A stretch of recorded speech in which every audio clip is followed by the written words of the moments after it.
कुछ समय पहले जब हम दिल्ली हाई कोर्ट गए तो हमारी मांग थी टू सर्टिफाई टू अस, यानी कि हमें सर्टिफाई करके दीजिए कि and therefore to the public at large कि 5G टेक्नोलॉजी सेफ है टू ह्यूमन काइंड, आदमी, औरत, बड़े, छोटे बच्चे और भी एकदम छोटे से बच्चे, एनिमल्स यानी पशु पक्षी and every type of living organism.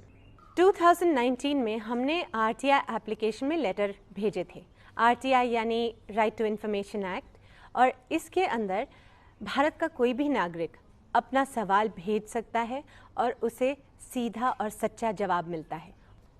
सो हमने भेजा था ये प्रश्न, please advise if any studies have been done about the effects of radiation from mobile towers और antenna to humans, animals, birds, plants or any other living organisms for the following cellular technologies by your department: 2G, 3G, 4G, 5G.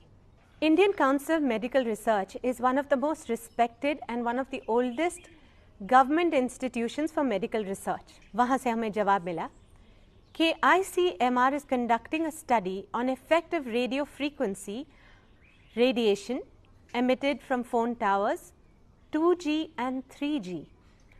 हमने वही सवाल science and engineering research board of India को भेजा और वहाँ से हमें जवाब मिला, no study supported by SERB have been conducted specifically on the effect of 2G, 3G, 4G and 5G cellular technologies on humans, animals, birds, plants or any other living organisms. एक तरफ टेक्नोलॉजी आगे भागती जा रही थी, 2G से 3G, 3G से 4G और अब 5G की न्यूज़ आने लगी। 2020 में हमने फिर से RTI एप्लीकेशन में लिखा और यही वापस पूछा, specific details of information required, studies done on effects of radiation from mobile telephony, antennae and towers on human beings, animals, plants or any other living organisms by any department of the government of India. हमें पत्र मिला again Science and Engineering Research Board से. As the projects under this program are sensitive in nature, the generated data outcomes from the projects require exhaustive review and validation. No such reports are available in public domain as yet. Also, these studies are not specific to 2G, 3G, 4G or 5G and CDMA cellular technologies. यानी कि वो studies इन पर तो नहीं हो रही थी। हमने जो सवाल दिल्ली में उठाए उनके जवाब हमारे हाथ में थे।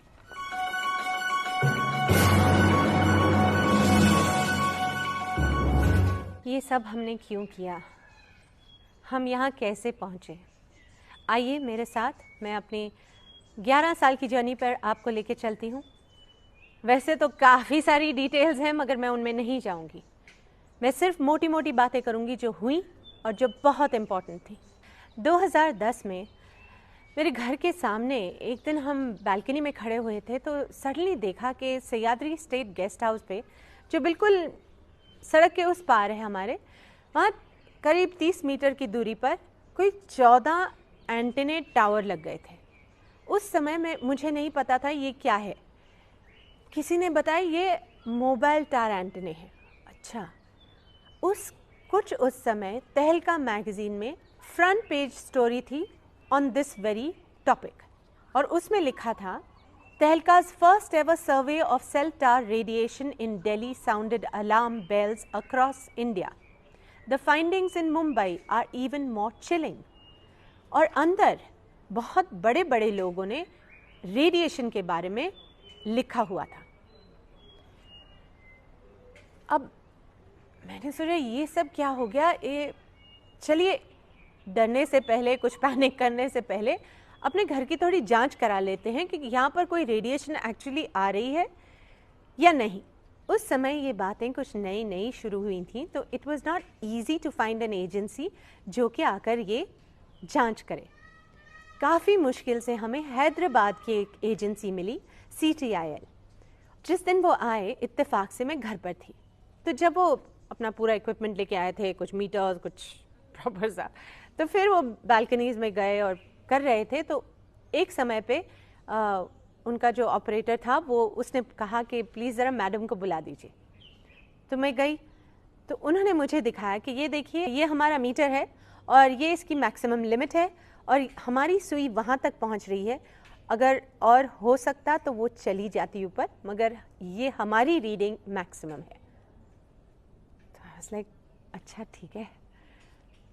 फिर 2-3 हफ्ते के बाद उन्होंने एक प्रॉपरली ऑडिटेड रिपोर्ट हमें भेजी, जिसमें मेरे घर के पूरे मैप बने हुए थे and in red there were blocks made जहाँ पर रेडिएशन हाई थी। और उन्होंने अपनी रिपोर्ट में ये कंक्लूजन्स में लिखा हुआ था, such high level of radiation are dangerous to the health of those who are exposed to such radiations for longer durations. Immediate and persistent effects may be bad quality sleep, minor memory loss, frequent headaches, dizziness, lack of concentration, irritation levels, missing heartbeats, frequent changes in blood pressure, etc.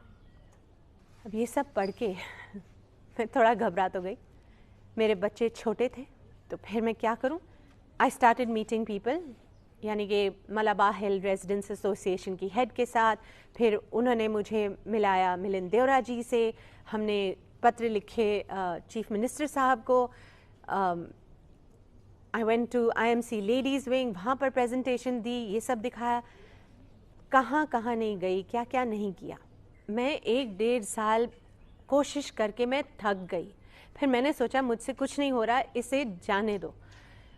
उस समय मेरे neighbour mister Munshi, उन्होंने मेरी मदद करनी शुरू कर दी और उन्होंने मुझसे RTI में एप्लीकेशन करवाई, चिट्ठी लिखवाई और वहाँ पर से कुछ तीखे तीखे सवाल मुझसे लिखवाए। सह्याद्री स्टेट गेस्ट हाउस में मोबाइल टावर्स लगाने की परमिशन किसने दी? किस तरह के, किस प्रकार के और कितने मोबाइल टावर लगाने की परमिशन दी गई है? क्या BMC के सभी रूल्स और रेगुलेशंस फॉलो किए गए हैं? और हमें उन सारे कॉरेस्पॉन्डेंस की कॉपीज़ दीजिए जो BMC, Sahyadri state guest house और मोबाइल टावर ऑपरेटर्स के बीच की गई। 2-3 हफ्ते के बाद देखते हैं कि सह्याद्री स्टेट गेस्ट हाउस के टेरेस पर से सारे मोबाइल टावर गायब हो गए, एक ही बचा था। और फिर RTI का रिप्लाई मिला जिसमें लिखा था 14 मोबाइल टावर्स में से 13 इल्लीगल थे, हटा दिए गए हैं। जब ये खबर छपी तो हमारे फ़ोन बजने लगे, कोई बांद्रा से फ़ोन कर रहा है तो कोई भोपाल से, यही कह रहे हैं कि हमारे घर के सामने भी मोबाइल टावर लगे हैं, आपने अपने घर के सामने से कैसे हटवा दीजिए, प्लीज़ हमारी मदद कीजिए ना। तो हम क्या करते? हम एक एक करके लोगों की मदद करने लग गए।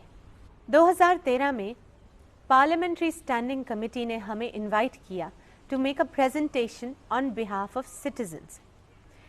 हम स्पेशली दिल्ली गए इसके लिए। पार्लियामेंट्री स्टैंडिंग कमेटी के चेयरपर्सन उस समय थे श्री राव इंद्रजीत सिंह जी।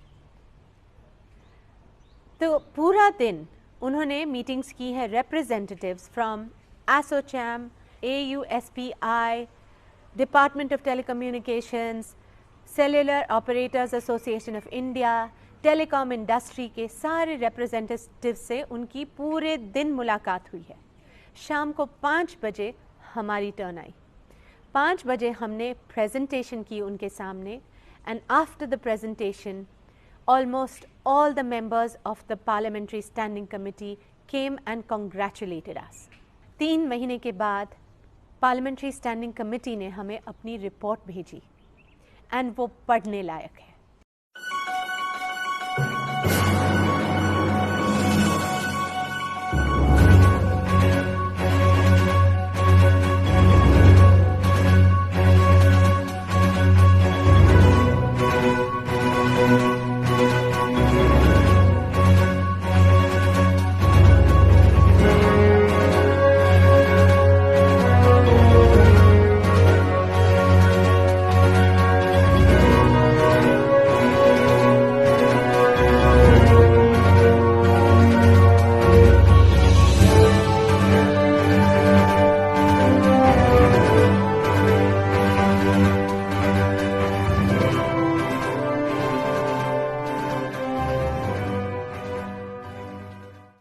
उन्होंने विस्तार में जो रिकमेंडेशंस दिए, अगर वो 33 पेजेस थे तो 25 pages were only about public health concern and citizens.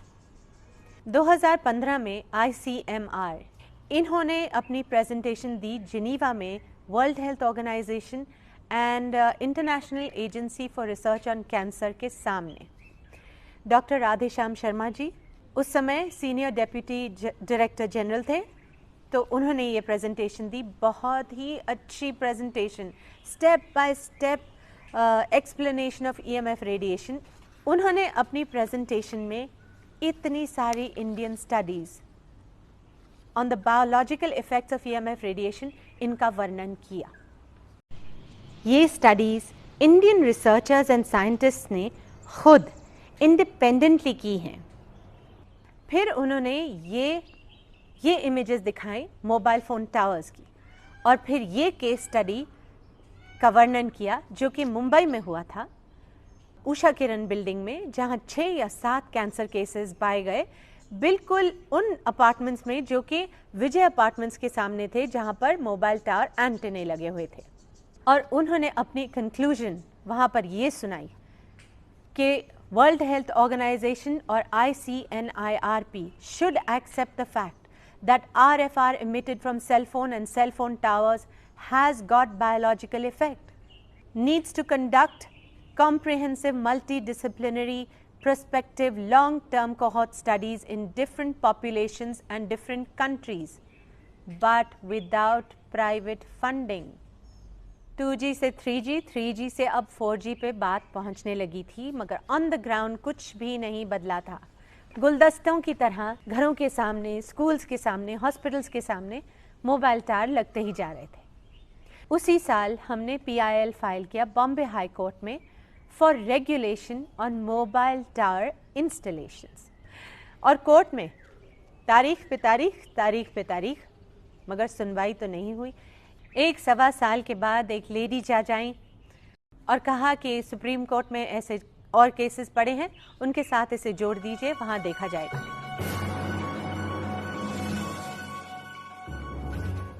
इस दौरान बहुत सारे पत्र लिखे गए। Experts from overseas joined us. Doctors ने हमारे साथ प्रेजेंटेशंस दिए। मुझे बड़े बड़े लोगों ने, संस्थाओं ने अवार्ड्स दिए इस काम के लिए।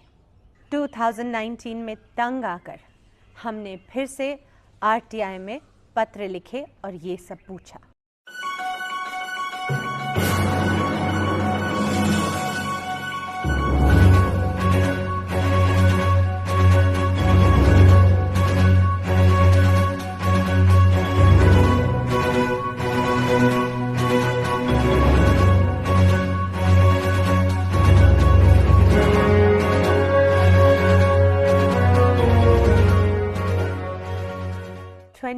में 2020 में 5G की न्यूज़ और बड़ी आने लगी।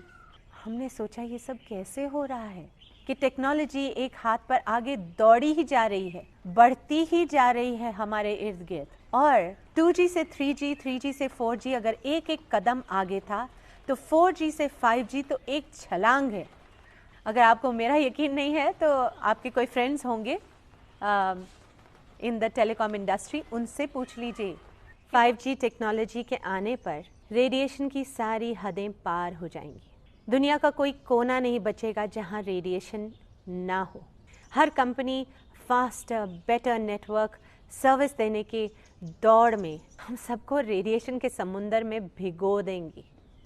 अगर हमने छोटे छोटे बच्चों की सेफ्टी के लिए, आने वाली पीढ़ियों की सेफ्टी के लिए, गर्भवती महिलाओं की सेफ्टी के लिए, बड़े बूढ़े बीमार लोगों की सेफ्टी के लिए, इन पेड़ पौधे पशु पक्षी की सेफ्टी के लिए अगर सवाल उठाया, तो आपको क्या लगता है कि हमने गलत किया?